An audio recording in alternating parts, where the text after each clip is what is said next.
December 7th, 1941. Some 350 aircraft secretly loomed over Oahu, Hawaii, and launched a surprise attack on the American naval base at Pearl Harbor. Japan, motivated by U.S. oil embargo and strategic ideas to create a Japanese-led Asia for Asians, attacked the United States in hopes of destroying the U.S. Pacific Fleet so the Japanese Navy could have free reign of the Pacific. A serene morning, quiet waters, suddenly tinted with the white noise of distant humming. A dissonant song familiar only to some, but one that interrupted the serenity of Hawaii's waterfront and foreshadowed the destruction about to erupt. The swarm emerged from the clouds, glimpses of the rising sun made clear by the first bomb. A single shock, followed by many more. While the United States knew that Japanese aggression was imminent, they were still unprepared and suffered an incredible hit from the surprise attack. 350 aircraft, 1 hour, 2,403 casualties, 24 hours, and the United States declared war on Japan.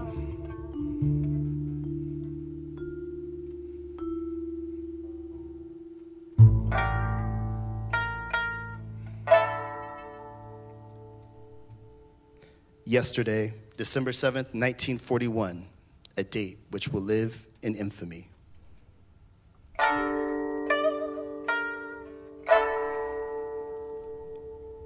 The United States of America was suddenly and deliberately attacked by naval and air forces of the Empire of Japan.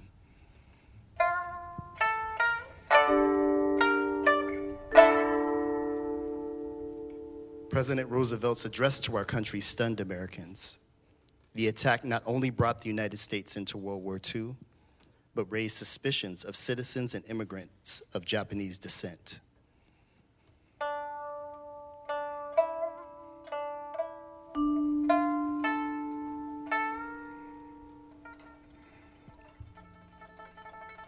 The full repercussions of the attack would not be known for months to come. But the immediate aftermath brought catastrophic changes for Japanese Americans who had built lives on the West Coast.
what was the experience like for you writing your piece?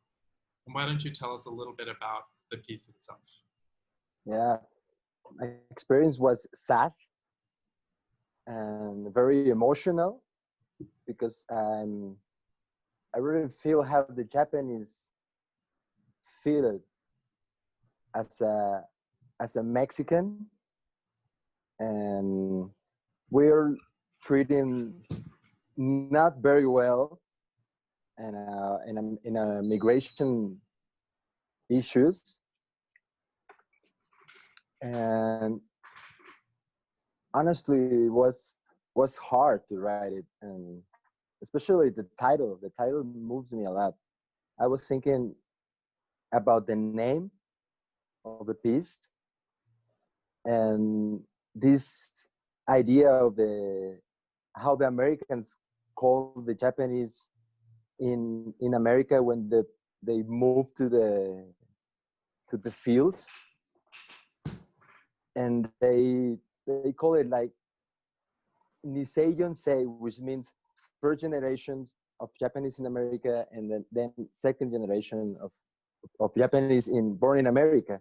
So I feel the same way because as a Mexicans, we have a millions of Mexicans living in the States, and they definitely have a lot of problems, a lot of law problems and difficulties to live the way like in an equal rights with the Americans. So for me, it's very powerful to focus in that kind of issues of immigrations and classism and racism, and yeah. But at the same time, the music is has the power to break that barriers of mind's barriers, because they are not physical. They are physical, but also they are in the minds of the people. So the music has the power to break through that kind of ideas. So it's Absolutely. that is my positive way to know. Yeah. You yourself had an experience here in the States, if you want to share, of course. Um, Yes, yeah. My experience for the in the States is kind of bittersweet because I'm study there, so they trust me and they gave me a scholarship. But at the same time, it's very hard to get papers and get the immigration uh, papers up to travel to the States. It's very hard as a Mexican to get a visa. Very, very hard.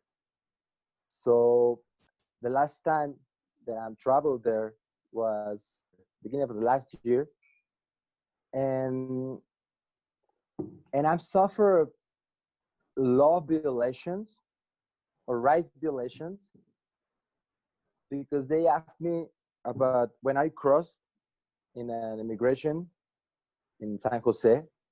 They asked me about what I want to do in the States. So I asked them, I'm here to play and see my friends. And so they they took my cell phone and they register my WhatsApp conversations and my Facebook conversations. So I was very intimidated, and so they saw and the messages that I'm working, but I I would I wouldn't didn't pay it. I wouldn't pay it. Just it's gonna be it will be like the free concerts and donations, but they didn't understand that kind of situations. They're very tough about the migrations, and and they send me back. Definitely, they send me back the same day that I arrived to San Jose. For the night, I was in a flight coming from Mexico. So can imagine how I feel. It's like it's a terrible thing. They make me walk in the hallways of the airport, kind of walk of shame, something like that. I feel like that because all the people they are waiting for the flights in the gates. They're watching me like what he did, or it's an I don't know. I feel very sad, and yeah, that was happened. And Basically. would you say that that experience, because you wrote your piece very shortly after this, like within months, right, of this experience, how you feel that that maybe influenced what you wrote? Yeah, like I say, it was like a catalyzer of my emotions. You know, it's like a catharsis, Mm. and feel compassion to the Japanese to feel that. Yeah, So absolutely. I'm getting inspired about that. Yeah.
It had been about 3 months.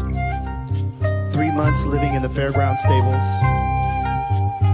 And I heard that we were being moved again, just as I was getting used to my straw bed. Officially, they were calling our soon-to-be homes relocation centers. But even I have heard President Roosevelt himself call them concentration camps. It was hard for me to imagine that our living conditions would improve, though Camp Harmony would be hard to beat. I'm definitely nose blind to the latest horse perfume that everyone is wearing these days. We were brought to this remote desert area. I heard rumors that others were sent to swamplands. Our camp was called Manzanar. It was very hot and dusty that day. My eyes immediately went to the barbed wires and guards with machine guns, as if we were all war criminals, but we were all innocent. As we filed into this wasteland relocation center, I played my father's voice in my head. He said to me, "Just remember, you were born here. You are an American. I know we're going to camp, but it's because we are aliens to a country that never gave us citizenship."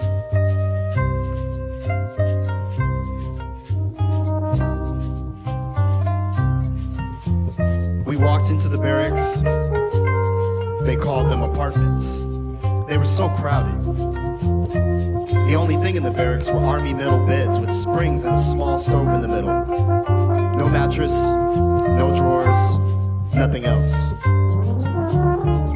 We were given a big canvas bag and told it to fill it with hay as our mattress. It got me thinking, all this liberty crap is all crap. We would read so much about democracy, but it bothered me to think that I viewed myself to be a good citizen, and my government tossed me into a place like this. There were 8 guard towers. Each were occupied by soldiers with searchlights, machine guns, and live ammunition. At night, they would turn the searchlights on. Whenever anyone opened their door to go somewhere, the searchlights would follow. This was our life for the duration of the war.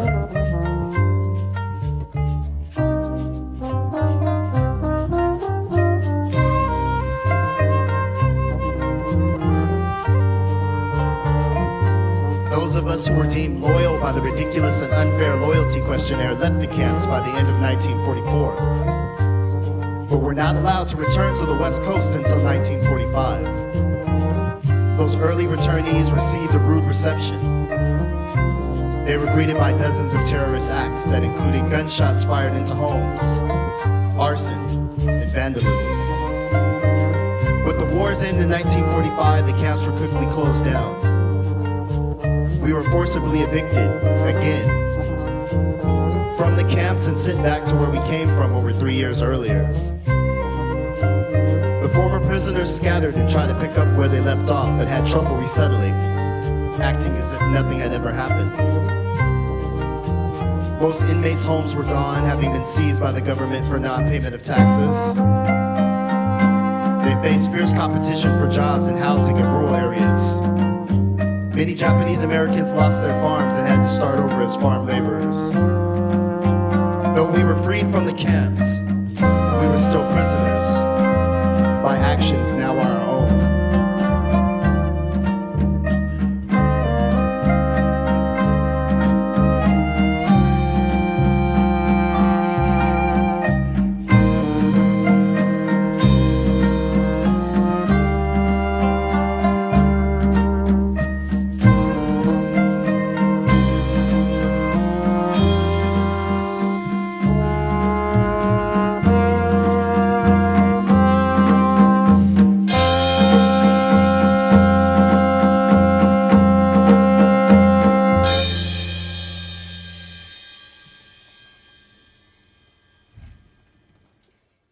So I think when you approached me with the idea, the first few words that came to mind was displaced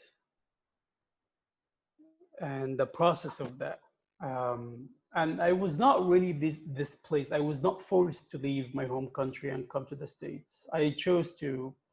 But you know, when you live for a long time in another country than your home country, you realize more and more that you do not belong. You know, like I think the idea that people get is that the more you spend in that new country, the more you will feel at home, but really not, because you realize seeing things differently, and the more you integrate with this new community, you understand that everybody comes from a different background, which is very rich and amazing for us as musicians.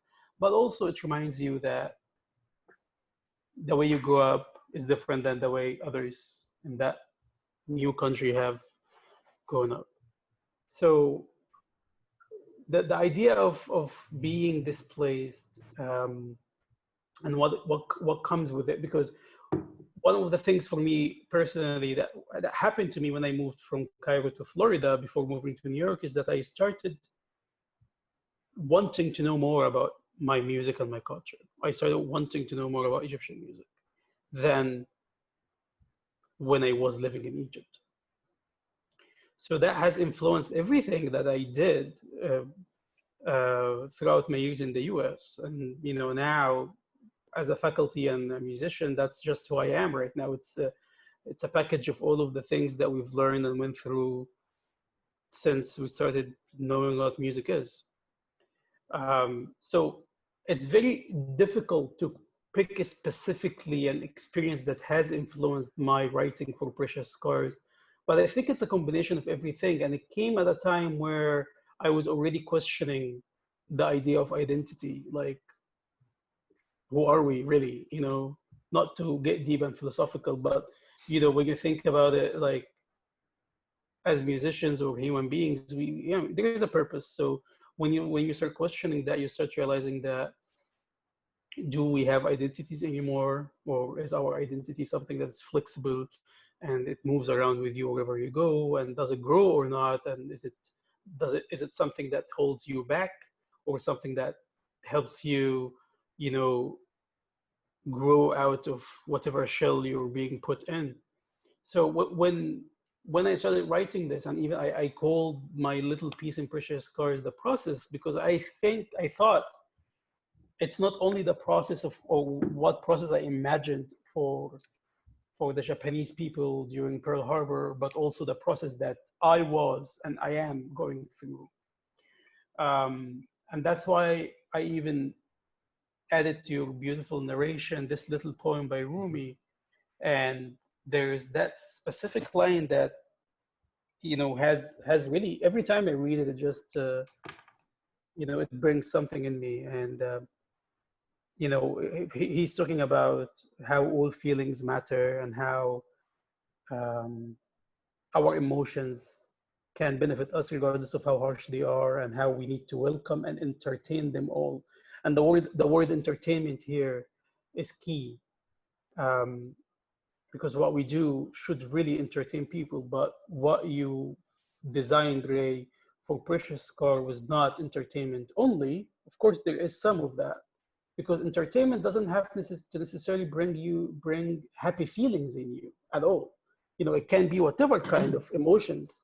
So the entertainment in Precious Scars and the process was to try to make people relate to the pains that we constantly live with. Like, this something happened long time ago, but it has happened to me as an Arab Muslim musician, classical musician, in the 21st century. Just, like, everyday It life. checks So all the boxes. yeah, exactly, right? So it was mind-boggling. I remember when I was talking to some of the audience after our first show, and they came to me and they told us how wonderful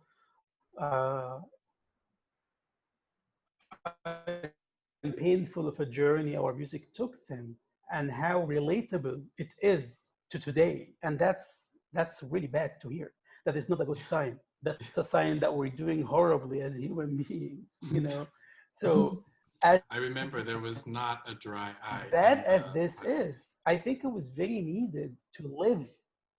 Yeah, but also, like, we live in the middle of perhaps the worst American administration in history. We still live in an Arab Spring. I live in the midst of a revolution in Beirut. Every single day there is something new. And it is just really difficult to comprehend how this has happened to some people many years ago, but it's happening to different group of people now, and we are kind of not looking at it. And maybe in 100 years, we are going to have another Precious Scars talking about the painful life of this specific group of people. Yeah. So so going back to the idea of the process, I feel like it is an ongoing process. It's a fight that we unwillingly have to take. Like, we just have to keep fighting the fight. We have to say their names. We have to tell their stories. And I think we are just lucky to have the ability to do so through something that people actually like: music and poetry, spoken word, and all of that. So this specific work has really helped me grow as a musician. Mm. Living somebody else's story but through yours is a wonderful thing that I don't know if a lot of people get to do and get to experience. Yeah. So I guess absolutely. I'm lucky that I'm a minority in this case, because I, first, I was able to relate even some specific situations from your narration, like copy paste to stuff that has happened to me, my family, or my friends who happen to be brown and from a religion that is, uh, you know, associated with violence. So, as I think, as Vigo said, it was definitely a sad experience, painful experience, but it's a needed experience. I feel like as artists, we gotta do what we need to do, and that's what we needed to do at that point. Church has just finished.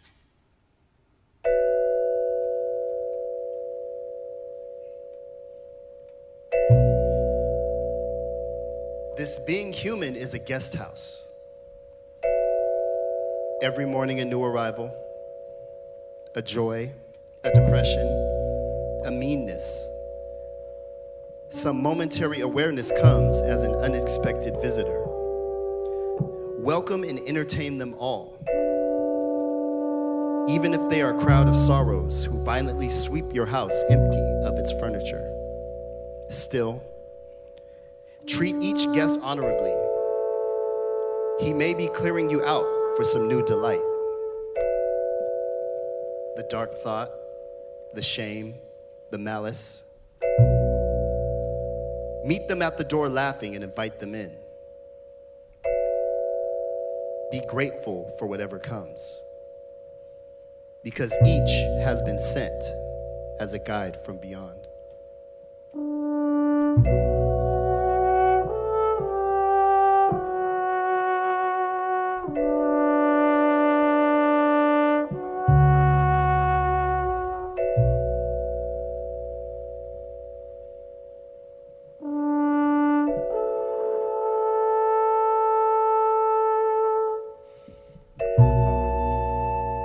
As I walked home, my father and I kept hearing, Pearl Harbor was bombed, Pearl Harbor was bombed, and I had no idea what Pearl Harbor even was. My geography was not that sophisticated. And then my father said, oh no, there's going to be trouble. Japan just bombed Pearl Harbor. We are at war with Japan.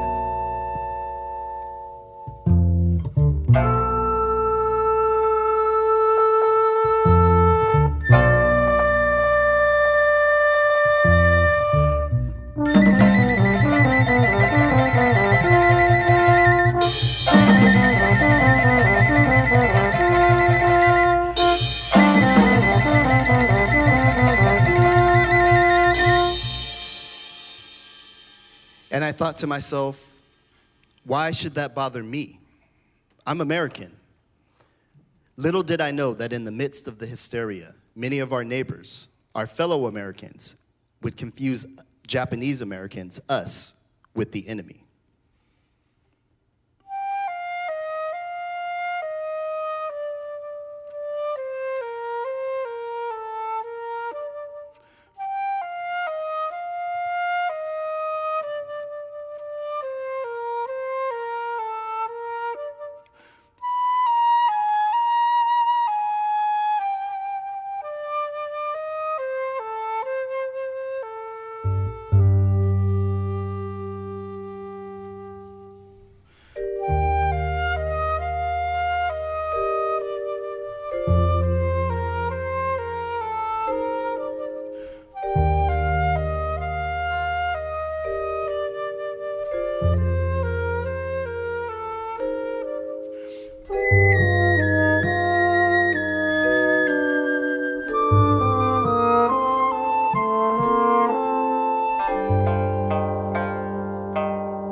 When I went back to school the next morning, the atmosphere was different.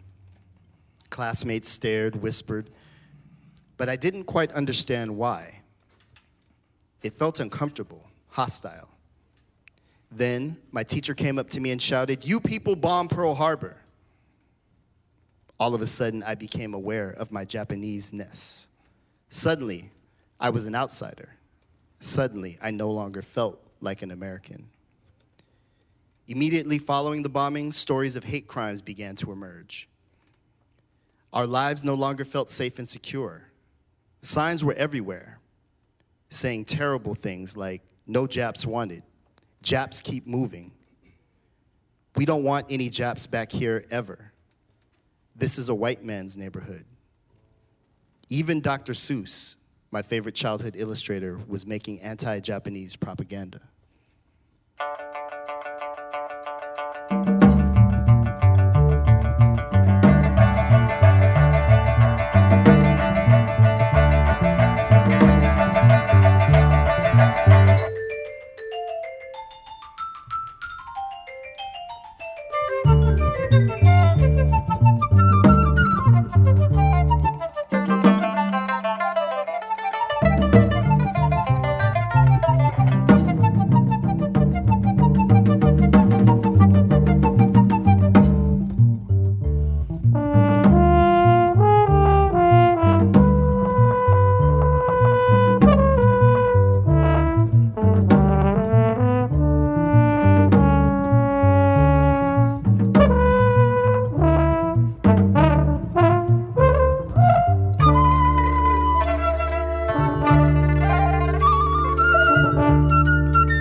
Where specifically do you think that intercultural collaborative art making can influence important change, social change? I don't know if my answer is going to be popular. Okay. you know, I know we're working very hard these past couple of decades and maybe for a few more to really diversify the music scene and the art scene at large. But ideally, the ultimate goal is to not use terms like interculture, is to not use terms like diversity. That's the ultimate goal. Yeah. That's what we should all be aiming for. Unfortunately, it hasn't been the case, and it's not the case, and it's not going to be the case for a while. But I think to myself, and I'm like, okay, so for me, take me as an example. I grew up listening to Kulthum, who you know, but I also would go home and practice Mozart horn concertos, or listen to Ligeti horn concerto, or some Miles Davis. I was not really, and I'm being completely honest with you, and it probably came from ignorance as a child. But I did not think there was a difference between all of these types of music. To me, they were just music. Like, okay, so this guy who wrote for the legend of Middle East, Kulthum, or this legend Miles Davis, or this genius Mozart, they sat down and they decided to write music.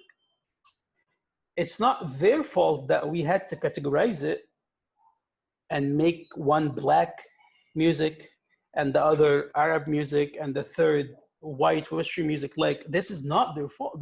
All they wanted to do, their goal was to just beautify humanity in their own languages. I'm really hoping, and I try to do that personally with my students, to always teach them that there isn't such a thing as different music. It's the same exact language. I know it's very cliche, the universal language and all of that, but it's just one language. Some people have an accent, but that accent will only be audible to people that did not grow up with that accent, but they can still understand it and appreciate it. Just like you, Ray, would listen to Kulthum and you would play Kulthum for your class. Or Vico would probably use some Indian rhythm in his compositions. We don't be like, okay, so now I'm gonna be cool and I'm gonna get this really cool Indian rhythm to like put it in my Arabic too. You know what I mean? We don't Yes. think this way. I hope people do not think this way, honestly. Yeah. Well, actually, the worst part is they probably don't think and they use it anyway. Yeah, I so don't know I if guess that's good either. I don't think it's good, and I think that's the answer to your question, Ray. That what we need to do collectively is to keep doing what we're doing to make sure that we are, being this mechanism of blending all of these different cultures without talking about it, without like explaining. Like, it's not programmatic music. We don't need to explain like where did this music came from versus that music came from. Again, to sum it up, I believe the ultimate goal is not to have words like intercultural or diversity in music writing or music composition. And people like us, I think that's exactly what we need to work on. And the reason I don't think my opinion is popular, because it's not good for business. Well, and Exactly. Indeed. Mhm. I think how I would personally add to what you're saying, Amr, is that the ultimate goal absolutely is that diversity is not a thing, because it is a part of our world's identity. It's Yep. not one group and another. It's Mhm. everyone, right? So that's the Mhm. ultimate goal for sure. Yeah, it's a paradox. Yeah. Using the word diversity is a paradox. Yeah. It's kind of But for now, to reach that point, we have to use those types of things to help promote it. Again, it's information, Ray. It's education. We need to, we first, with the creators, we need to be well informed so we can be smart about how to inform our audience. Yeah, absolutely. Our audience are going to be just as informed as we want them to be. And that's not, I hope people do not take this in a bad way. Like we are at a higher state than our audience, not at all.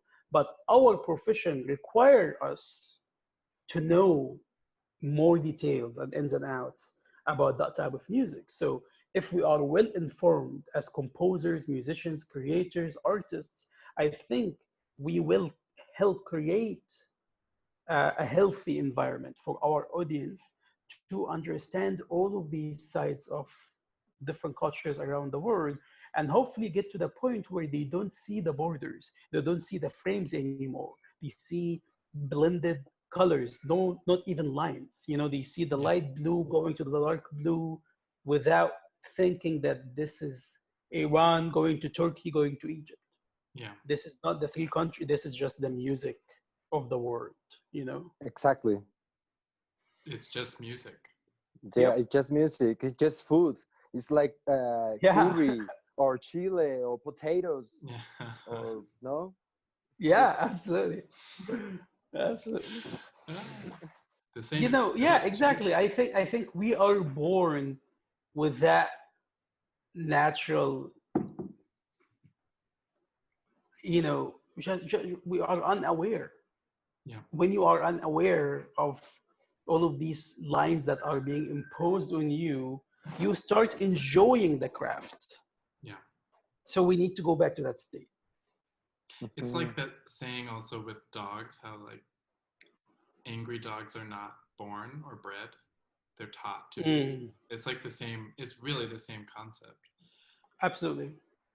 We're Absolutely. Yeah. taught to think a certain way, and if Yeah. as more people continue to teach the right things, it's Yeah, it's going like to inevitably change the world. the consciousness is getting bigger and bigger. Uh, the Mm, consciousness of the human being is wants the consciousness wants to take the control of us, Yeah.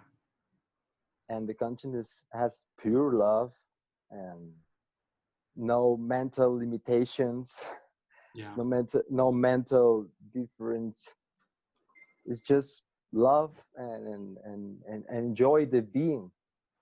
No, it's, yeah. and the Yeah, man. music has all the power of the consciousness of love and the cliche and universal language, but it is true. It is. Yeah. And in this case, the two of you are writing, I wrote music as well, but it all came from a place of empathy and sympathy and connection. That's Absolutely. really where all of our music is rooted in that. There is one more thing. I think it came with trust. Mm. We were also trusting that each other is going to not only do their best to bring their composition to life, but also appreciate what we're doing. Yeah. You know what I mean? So you're writing, we wrote the music for specific people, if you remember too. Yeah. We knew who was going to perform, and that's a powerful thing. That's a very powerful thing. So there was that level of trust, that I trust that this person is going to bring this music to life with so much passion, you know. Exactly. Hmm. And we are better than ever. If you see the history, we are talking more about this consciousness, this kind of break the rules, break the mind state, the state of mind. Sorry, and we are better than ever talking about these things Yeah, yeah, we're and definitely pushing more vocal. hard. Yeah. And Absolutely. like Omar said, it's like the music industry uh, did a lot of damage of these categories and category and make difference. So when you divide, you win. Yeah. Speaking about an industry, Yeah. Like I think about something I talk about in my classes is this very generic otherness of being a world musician and what that means, right? It is in the music society categorized as essentially other. It's its own thing, right? But within that big world music, there's so much music. And we're kind of, in a very racist way, clumping them all together as an other. And that's how that connected with the precious cars and with my piece, Armor piece, and with the project itself. No, because it's that. Yeah. But it's like an alt. I mean, for us, we are this like alt thing. I wouldn't even really have in my head a genre for what we wrote, other than just calling it music. Exactly. I mean, and us being pushed to have a genre for it is just wrong. Yeah. It defeats the purpose. But yeah. Unfortunately, the industry is not realizing this yet. But we keep doing what we're doing, and we will be forcing them to start seeing things straight. And all of our viewers now who are watching right now are going to walk away with new changed frame of mind about how we categorize music. Yeah. And how categorize people, persons. Yeah, well, yeah. And we can forget the persons behind the person has a soul. And the souls all look the pure, same. And that's pure. That's over everything. This experience serves as a valuable lesson for all. Citizens, immigrants, and refugees alike must remember that as we collectively confront challenges like Islamophobia, increasing hate and violence, and the deep-seated nature of institutional racism that criminalizes Black and brown communities across the country, that we are all American. The wounds of hate, violence, and exclusion forever remain a part of those who have been victimized. Though it does not come without pain, it strengthens our identity and our strength. They serve as precious scars that represent the struggles, the suffering, and the loss that has paved the way for a more equitable, inclusive, and happy life for all. As the great Langston Hughes said, I too am American. And now I don't